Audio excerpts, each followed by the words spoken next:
Elisna from Sociology D class. Now I will retell and review a film about the community.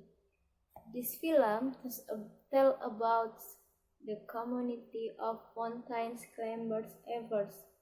The title of the film is Everest.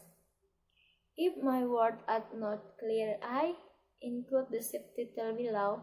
Let's get started.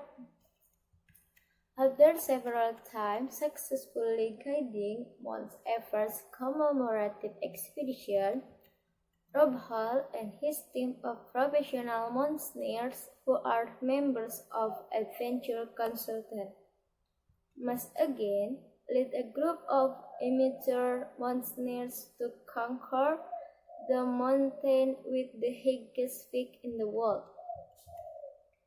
Among the amateur climbers who are members of Rob Group are Bex Weather, a billionaire, Doug Hansen, a postman who has actually been to Everest many times, but always has to go home without ever reaching the top.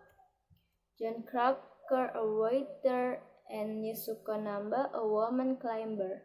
Japanese origin, who established Everest as the seventh peak he had conquered. So, leaving his wife Jane, who was pregnant with stars and son Wayne, to give birth Rob Hall. For the umpteenth time, set out to challenge Everest.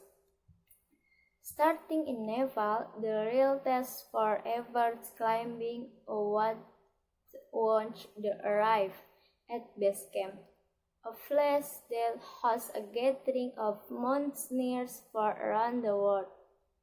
With an altitude of more than about 5,000 meters above sea level, extreme cold temperature and thin oxygen, climbers are tested by the first landscape of Everest.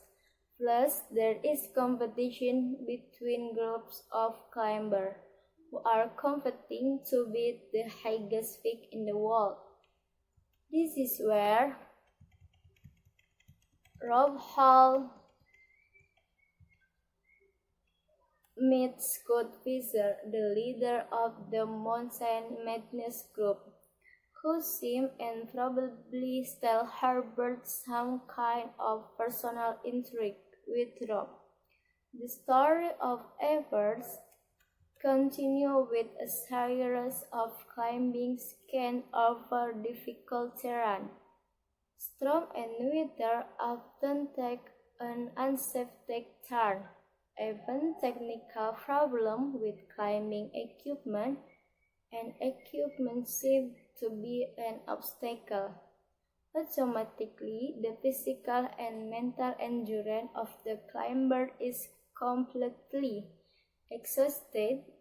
Natural seems to force the mountain climber to choose, survive, and continue to fight.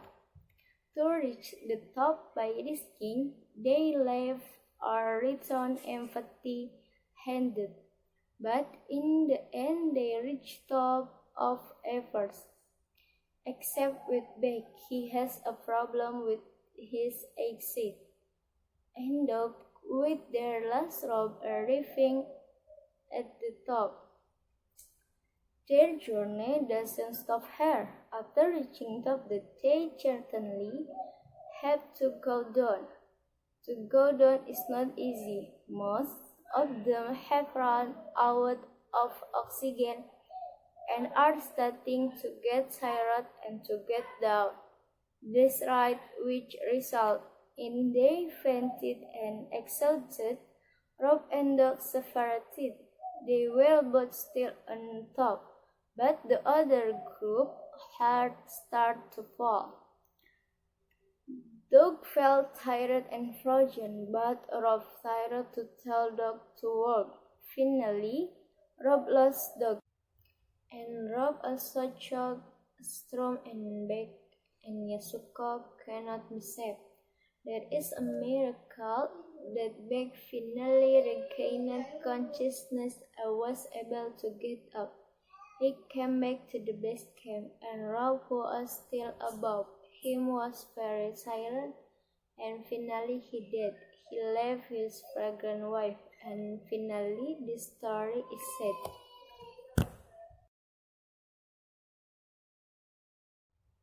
I think this film is very powerful and inspiring and has good moral values. From this film, we can learn about what togetherness and solidarity mean so that everyone can be happy. We have to be serious in doing something. We have to be persistent in achieving our desires. And we as humans, we must not be selfish. We must help each together. From this film, we also know that this nature has good.